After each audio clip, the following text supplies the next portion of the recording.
that you go to, but I do have rules for,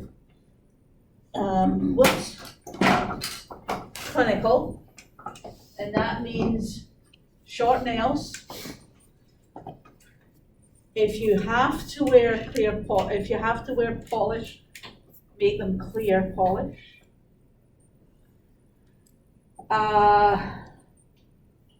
No artificial nails. And hair has to be either pulled back or tied back, up or back off your collar. Anyone who has hair longer than the collar has to be tied back. Does that make sense to everybody? How short do you mean for nails? Like no edge whatsoever, or just Oh, no, not, no, I mean, just no daggers? no daggers, no. A normal cut. Like I'm in the Navy again. Pardon? It's like I'm in the Navy again. Well, it's not so much that, it's just, as we probably know, you can get gunk under your fingernails, and that is not a good thing. That is spreading infection, and we don't want to do that.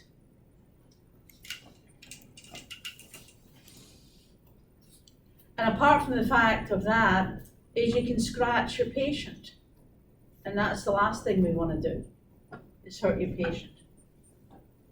So, here we go. Wet hands under tepid running water. I would say warm water, but anyway. Apply soap or antibacterial preparation, antimicrobial preparation, should I say. Solution must have contact with the whole surface of hands. Vigorous rubbing of hands for 10 to 15 seconds, especially tips of fingers, thumbs, and the areas between fingers. Dry, completely dry hands with good quality paper towel. What about the air, the hot air things that you see in some of the bathrooms? I don't like those. I've heard really bad things about this. Sorry? Sorry. I've heard really bad things about this. Yeah, That they like that they lift up. spread the germs around. I don't Yeah. use those. I'd rather just air dry. And Air those- dry. Those bathrooms don't have paper towels in them usually, so you have no way to open the door unless you have long sleeves without touching the door handle, and you don't know the person before you wash their hands. Well, that's true, I hate that's that. true. Yeah, I do that's- not yeah. like those. yeah.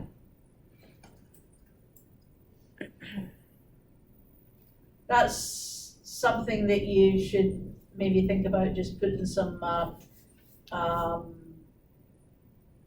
Kleenexes in your pocket or something.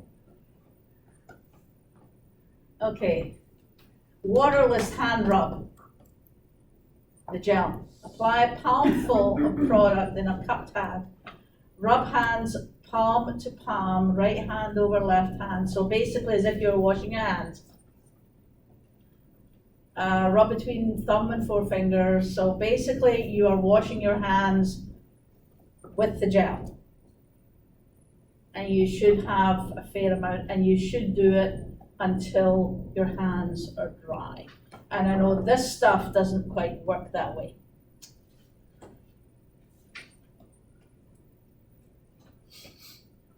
PPE, gloves, aprons, gowns, eye protection, face masks. So we all know what we're gonna do if there's blood or bodily fluids to splash. If you've got a patient with an IV, then you definitely have to wear gloves, because you are dealing with potential body fluids. What happens if the IV comes out? What are you left with? Blood. And then you have the IV fluid as well, which is dripping out. So you have to be prepared for that kind of thing. Mask should be worn if an airborne infection is suspected or confirmed to protect an immune compromised patient. That's the other thing about our patients. Some of them are immunocompromised. And why are they immunocompromised? Chemo. Sorry? Chemo. If they're doing chemo. Yeah. The other thing is that a lot of them are on chemotherapy, and chemotherapy lowers their immune response. That's why you shouldn't go to work or come here for that matter if you're sick, especially now. Gloves must be worn for all invasive procedures, contact with sterile areas, contact with non-intact skin or mucous membranes, all activities assessed as having a risk of exposure to blood, body fluids, secretions, excretions, or handling sharps in contaminated instruments. Hands should be washed before and after gloving. So if you have a patient who is head and neck, you're putting the mask on, the chances of that he may cough or spit or want to clear his throat, whatever, your hands are right there, right? They're right here. So, gloves. Safe disposal of sharps. Keep handling to minimum. Do not recap needle, bend, or break after use. Discard each needle into a sharps container at the point of use. You never, ever, ever take a sharps, needle, syringe, anything, and walk along the hallway looking for a sharps box. If you don't have a sharps box in the room, you should not have needles in the room, or syringe for that matter. And obviously it stands to reason, but you never know. People don't have common sense sometimes. Do not leave a sharps bin in the reach of children. So students, this is nursing, of course, students. Apply universal precautions, be immunized against Hep B, use personal protective methods, know what to do if exposed, and encourage others to use universal precautions. Clean hands before touching a patient, clean hands before an aseptic task or procedure. So what would is there anything that we would do that could be counted an aseptic task or a nursing task, for example, that we would need to put officially gloves on? We're putting gloves on anyway to treat the patient, but is there anything that we may do, think about this, that might need or might have you be contact with a blood or body fluid? They have IVs. IVs, yes, yes. So that's one thing. The IV hopefully will stay where it's put and it stays in the arm, but there's a possibility that it will come out. Anything else? Catheters. Say again? Catheters. Catheters. So you're talking urinary catheters? Yeah, that's another thing. You're hoping that the catheter will stay put. You're hoping that the bag won't burst. And if you're careful, then it obviously won't, but these things happen. You know, Murphy's Law. That's another thing. Okay, so you would definitely use gloves if you've got a patient that has a catheter bag. Anything else? What about, we'll use the catchphrase, dressings. You have a patient who comes down from the nursing unit and you have marks on the patient. And there's a small incision that has nothing to do with the treatment, but they've covered your marks with the dressing. Dressing's gotta go. So what do you do? Glove up. Yeah, well, you have gloves on anyway, but yes, you glove up, you have to take the dressing off. Therefore, you have to put a dressing back on. So it depends on whether it's a sterile dressing or a non-sterile dressing. So the easiest way to find that out is to call up the nursing unit and ask, is this a sterile dressing? Or can we just put a sterile 4x4 on and leave it like that? Normally that's what they'll say, okay, just put a sterile 4x4 on and put some tape on it and leave it like that and we'll sort it out and get up. But that's still a dressing. And that's not something that you need to call the nurse for. Because the nurses have their duties.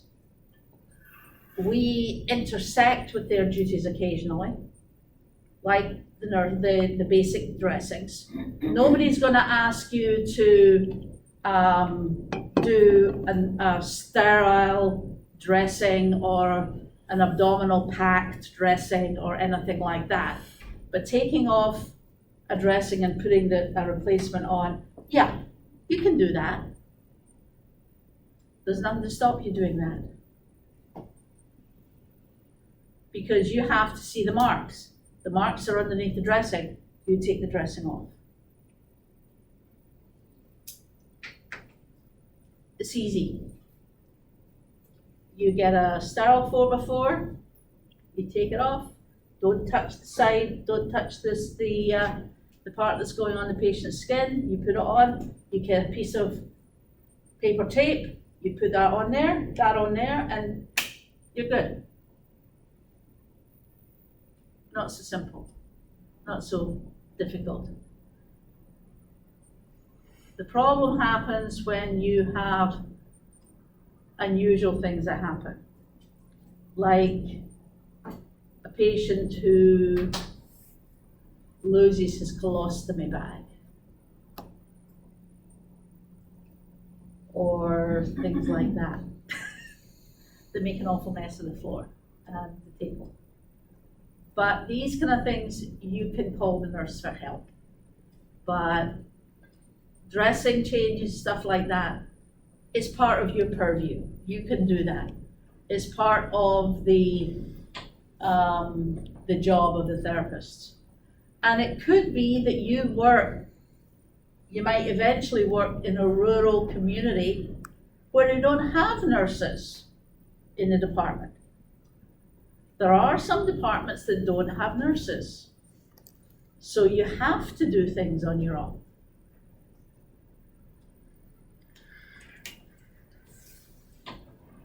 So you have to know how to change dressing. Okay, contact with each and every patient. Clean hands after the risk of exposure to body fluid. Clean hands after actual patient contact. Clean hands after contact with patient surroundings. Apply also. Students may routinely observe staff who apply inadequate technique in hand washing,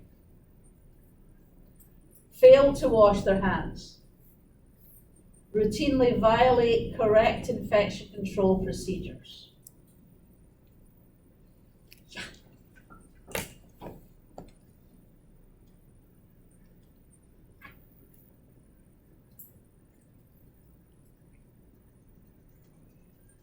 Know the main guidelines in each of the clinical environments you're assigned. Accept responsibility for minimizing opportunities for infection transmission for yourself, not for others. You can't validate what other people do. At least you can.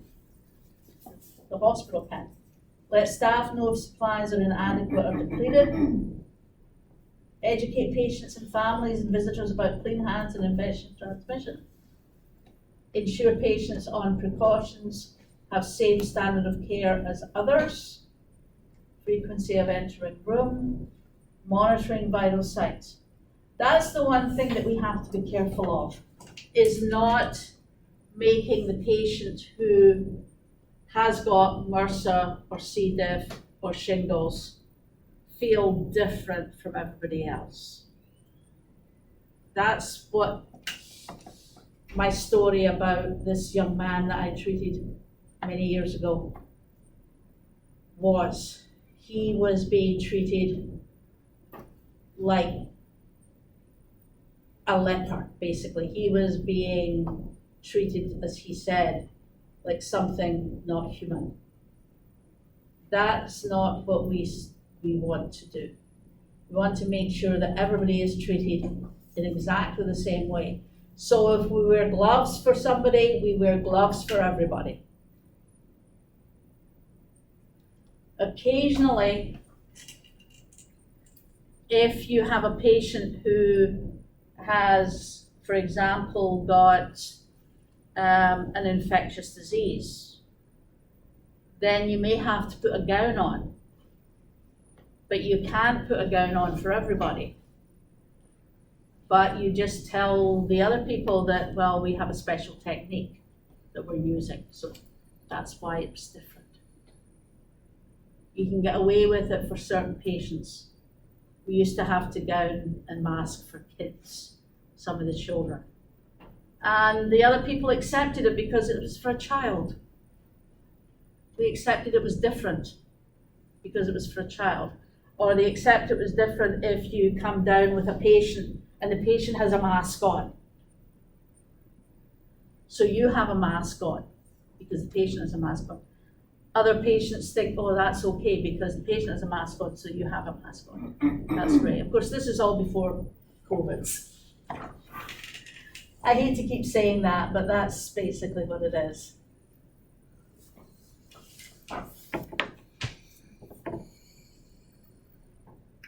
And, okay, let's see this one. Okay, this might not be, I haven't seen this one for a while, so bear with me.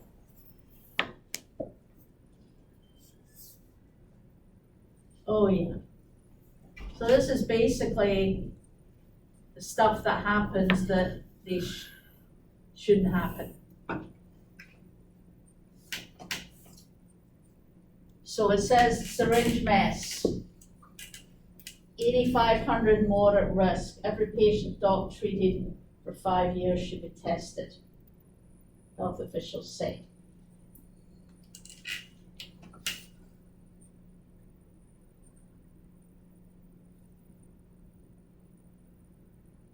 So, September 2002, 4 patients recently diagnosed with HCV infection reported to Nebraska Health Department. All regularly had cancer chemo at one clinic. Initial investigation identified infection control breach relating to catheter flushing and prompting the notification of 600 patients. So catheter flushing is not the catheter that the urinary catheter. Catheter flushing is the indwelling catheter that patients have. It's called a central line in some cases, and it is a catheter in which they draw blood and they put chemo in and everything else. So 99 clinic-acquired HCV infections were identified. Transmission period, March 2000 to July 2001. Nurse drew blood from indwelling IV catheter, then reused the same syringe to perform a saline flush. New syringe was used for each patient, but the solution from the 500 cc bag used for multiple patients. Clinic was independently owned and operated, no active infection control program. Breaches were never reported to the state health department. So let's go through this. So a new syringe, so the nurse drew blood from an indwelling IV catheter. then use the same syringe to perform a saline flush. New syringe was used for each patient, but the solution from a 500cc bag was used for multiple patients. Tell me what was wrong with that. So it sounds like she drew blood from a Hep C positive patient. No, not necessarily. Not necessarily. But anyway, yeah, not an HCV patient, but, And then used it to perform a saline flush, right, which contaminated the saline. right, And then every interaction with that saline from that point on was contaminated. right. So you don't know where the HCV come from. So it's, and it looks like they were doing the same thing for a number of patients. So 2004, both the oncologists and the RN's licenses were revoked. So that's not good. So CDC, state and local health departments have investigated an increasing number of outbreaks. Unsafe injection practices, other breaches in basic infection control, and detection is haphazard. Outbreaks are occurring across healthcare spectrum, ambulatory, home, long-term care, infection control programs, and oversight. So, so this one happened in oncology chemo center.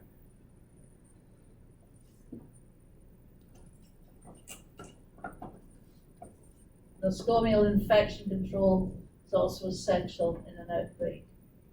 Okay, so transfer of an infectious agent through a contaminated intermediate object or person. For example, the hands of healthcare personnel or patient care devices, glucometers.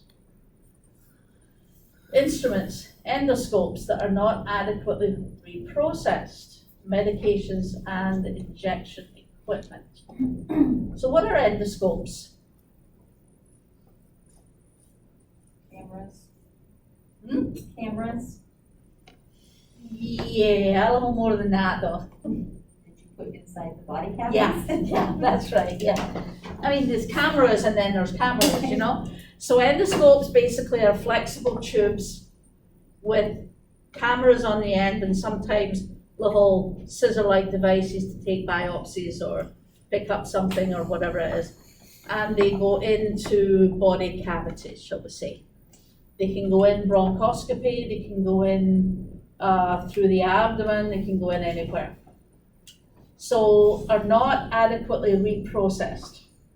Remember when we were doing, we saw the slide about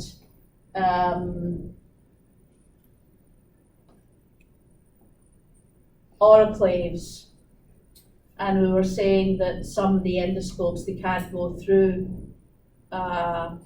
autoclaves, but they can actually do gas. So if the instrument is not fully cleaned, then things can happen.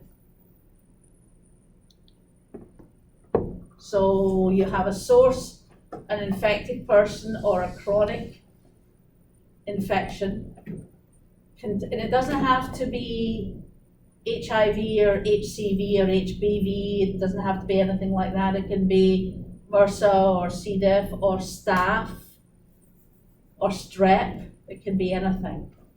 Contaminated equipment or medication.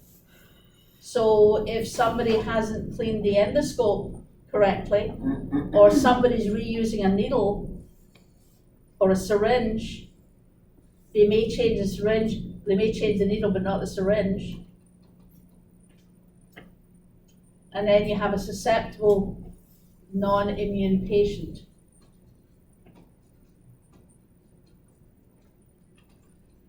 So this is a glucose monitoring.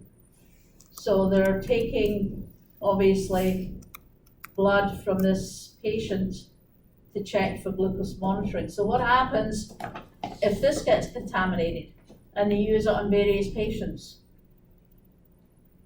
you get cross-infection. There was a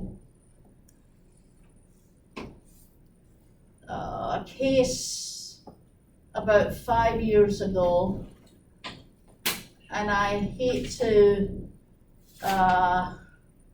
do it to the VA, because the VA tends to get a lot of shtick at the moment, but anyway, it so happened that it was at the VA in, I think it was one of the ones in California, I don't remember, to be honest. But they were using endoscopes without cleaning them well, and they ended up having to pull a couple of hundred patients back to get HBV and HIV testing done on them, because some person had reused things that they weren't supposed to reuse. So, look at this. So you have an injection preparation table. So you have vials, and you have syringes. What is wrong with this thing? What is wrong with this? None of it's sealed. It's all open. Pardon? The syringes and the vials are open. Yeah, the syringes, there's no, the syringes, there's no caps on them. So they're either clean, or they're dirty, or they're mixed. But then you have a vial on the same tray, and these vials, these have been used. And they tell me why I know that? The silver piece is open. Yeah. These have not, because they've still got the silver tops. So you should not mix used vials or half-empty vials with unused vials. And you've got I think this is a used vial here, and then you've got what we presume might be used syringes here and used syringes here. You don't know, can't tell. There's no caps on them. So they're not sterile anymore if they have no caps. And if they have been used, then they shouldn't be sitting there, they should be in a sharps box. Or whatever passes for sharps box. So what is injection safety? And I know that you are thinking, what's she talking about injection safety, because we don't inject. But there are times when you assist with people injecting patients. So, injection safety includes practices intended to prevent transmission of infectious diseases between one patient and another, or between a patient and healthcare provider, and also prevents harms such as needle stick injuries.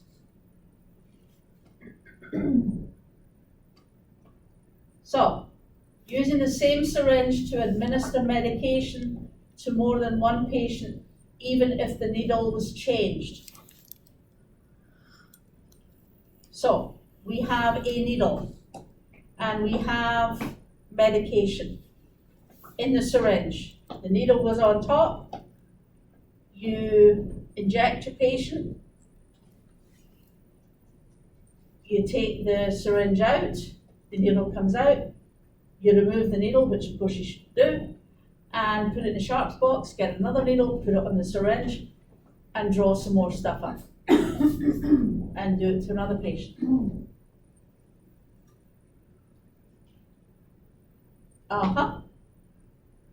So somebody tell me what's wrong with, that is wrong. Somebody tell me why it is wrong. Cross-contamination? Hmm? Cross-contamination? Cross-contamination. So if you've ever watched somebody get an IV injection, what do they do first? Or give an IV injection? They put it into the vein, then what? Pardon? Yeah, you pull it back till you get some blood in. Make sure that you're in where you're supposed to be, and then you insert the injection. So the blood from the first patient has just contaminated your syringe. So even although you change your needle, your syringe is contaminated. Okay, using a common bag of saline or other IV fluid for more than one patient. So leaving an IV set in place for dispensing fluid, assessing the bag with a syringe that has already been used to flush a patient's IV or catheter. This is the one that we did begin with. Assessing a shared medication vial with a syringe that has already been used to administer medication to a patient. So you have one of these vials, multi-use vials. You put the needle in, pull back whatever you need to it, and you take the needle out. This is a new needle, by the way. You put it into the patient. Then you put it back into the vial, pull up more, and put it into another patient. Wrong. Let me count the ways that's wrong. First of all, the syringe has been used to put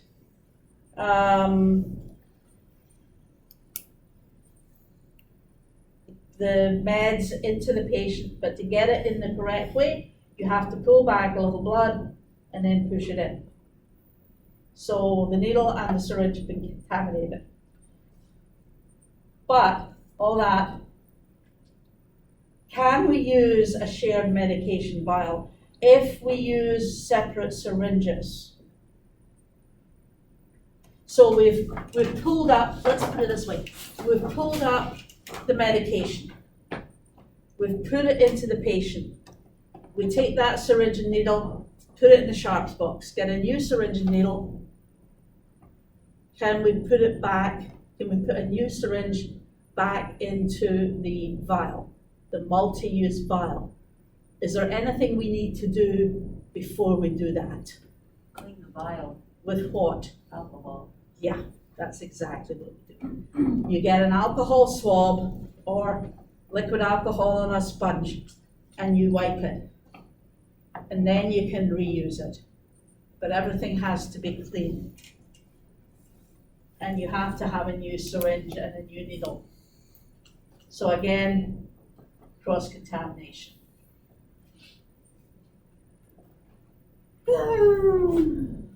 Okay. Unsafe injection practices, yes, I don't know that, okay. So here is an outbreak of mesotherapy associated skin reactions, District of Columbia, 2005. Mesotherapy is a treatment involving local subcutaneous injections of minute quantities of various substances, i.e. vitamins or plant extracts for cosmetic purposes, fat and wrinkle reduction, body contouring. Charming. Okay. Inject only substances approved by the Food and Drug Administration. Use single sterile disposable needle and syringe for each patient. Discard intact and appropriate shut box. Use single dose medication vials, pre-filled syringes, etc. So vitamins and plant extracts, are they controlled by the FDA? No. Hmm? No? On the whole, no, they're not. But it says, in the infection control thing, it says, inject only substances approved by the Food and Drug Administration. So, that's going out the window.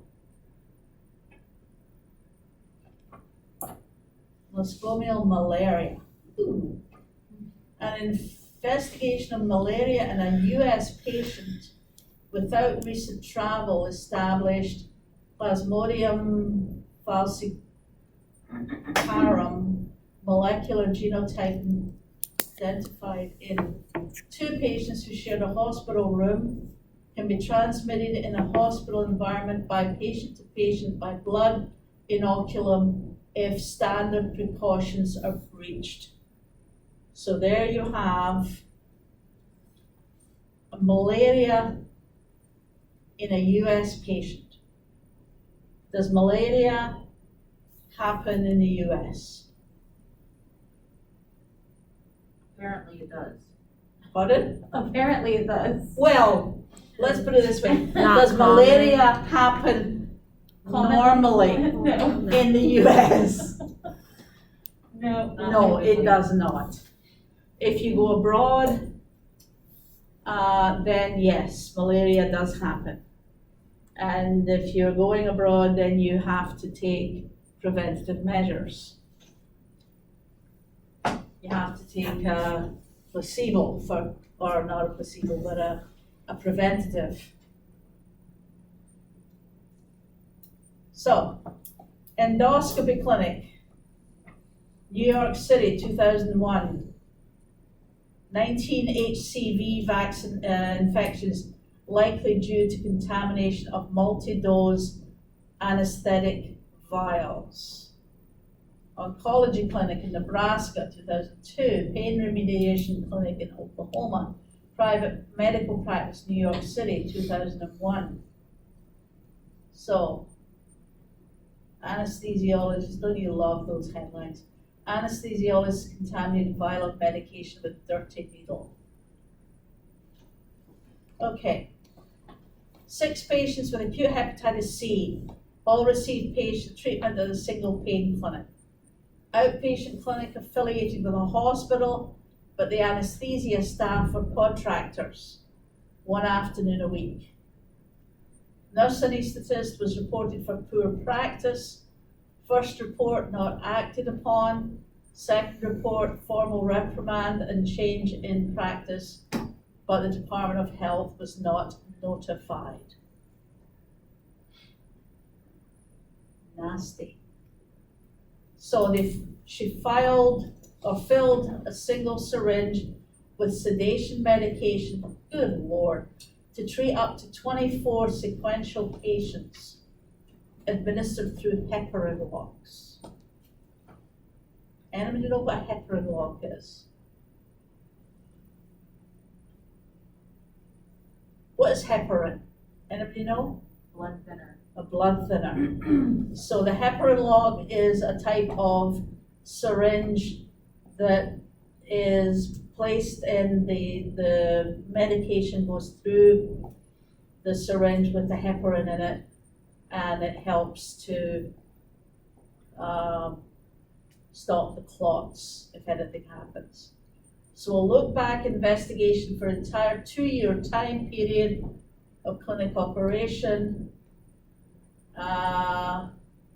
Serologic results for 795 out of 908, so that's 88 patients. 71 clinic associated with Hep C, and 71 Hep C, 31 clinic associated Hep B infections. And there was a $25 million set. Wow. So that was 6 patients. 6 patients, 25 mil. That's not a lot of money.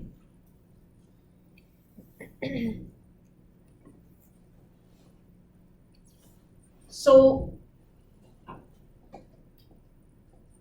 how did this person manage to get away with it in the first place?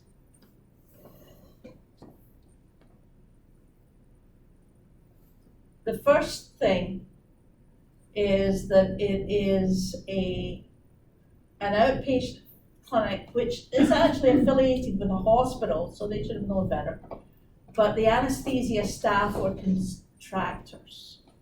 What does that mean? They weren't employed by the clinic. Yeah, They were brought in. yeah, they were probably employed through an agency that said, okay, I need so many anesthesiologists or a nurse anesthetist or whatever it happens to be to do a clinic 1 day a week. So somebody obviously saw this nurse anesthetist doing something because they were reported, but nothing happened, which is bad.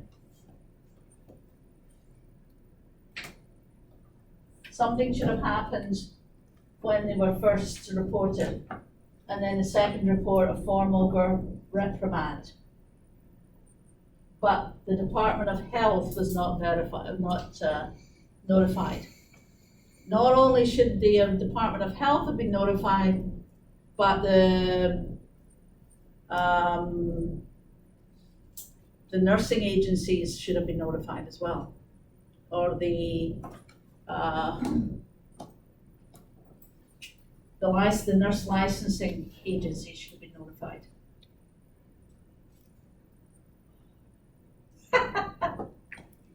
It's bad when you get that. So New York City,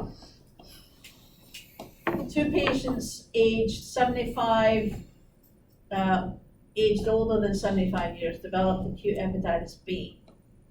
Admitted to the same hospital and attended the same private medical practice. Notification of over 1,000 patients with 200 tested, 38 patients with acute Hep B. Hep B sequenced from 28 patients was identical. All staff members were negative for HBV, associated with injection of vitamins or steroids, or 2 or 3 medications together in 1 syringe, which is not good. Investigations were resource intensive and disruptive, counseling hundreds of patients, delayed recognition and missed opportunities, prolonged transmission, growing reservoir of infected patients. So the programs lacking or responsibilities unclear. Contractors again. Clinic space rented from a hospital in Nebraska, and contractors in New York City and Oklahoma. And standard precautions with aseptic techniques should have stopped that. So we can say anything we want about our infection control nurses, and they tend to be very rigorous, let's put it mildly, about infection control. But that's what you need for infection control, so that these kind of things that we've just talked about doesn't happen. Basic patient safety, risk of patient-to-patient spread, standard precautions or aseptic techniques. So if a physician or a nurse draws a blood sample and it has to go to the lab, what happens to it? You have this little vial with blood in it. How do you get it from the nurse to the lab? What does it have to do? It has to be labeled and then put It in has to be the labeled with what? all the patients, with the tests, the patient's identification number, Mm-hmm. And perhaps the patient's name as well. paper, Okay. put in a biohazard bag. Put in a biohazard bag. Okay. And then usually, well, it depends on the situation, but sometimes there's little boxes that you put it in and then a lab comes and picks it up. But it should have the date on it, it should have some kind of identification as to who the patient is. It has to have what the blood has to be tested for. There should be a form of some sort inside with the vial. And it should not get contaminated with somebody else's blood. So you don't put 2 vials in the one biohazard bag. You put them in separate bags.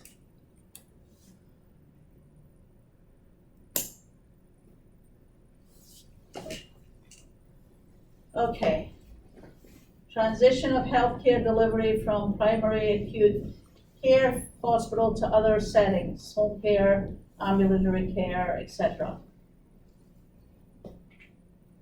Strong evidence-based outbreaks of Hep B and Hep C viruses in ambulatory settings indicated a need to reiterate safe injection practices recommendations as part of standard precautions. So you can do what you like about infection control in hospitals. That is pretty standard stuff. Everybody knows what to do in infection control in the hospitals. The rules are laid down. You shall do this, you shall do this, you shall do this, you must do this, you must do this, you must do this. Once you get into somewhere like a nursing home or a skilled care facility or a home health facility, then all the rules are not supposed to go out the window. They're supposed to have the same rules and regulations, and I'm not even going to go through these. Do not administer medications with syringe to multiple patients. Use fluid infusion and administration sets. Consider a syringe or needle cannula contaminated once it's been used to enter or connect to a patient's IV infusion bag, etc., etc., etc. It goes on forever. Those are kind of things that you get in a hospital. They should also be carried out in a skilled care facility or a nursing home or anywhere where there are nurses, medical professionals, and patients. Does that make sense? And although in radiation therapy, we don't have a lot of acute care situations, we have patients on IVs, we have patients that have IV running, we have patients that have chemo running, which is probably the most dangerous type of IV that you could ever wish, because these things burn. If they take out the color in the carpet, for goodness sake, just think what they're doing to your veins. So that's the kind of thing that we have to deal with.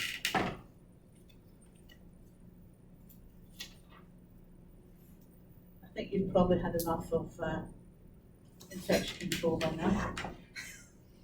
Let's leave it that way. So, I know that we're all going to see each other on Wednesday morning, but we're not quite finished with head and neck, so we'll continue that on the 22nd. But we will be starting on emergencies next week in patient care. So just be prepared with what you think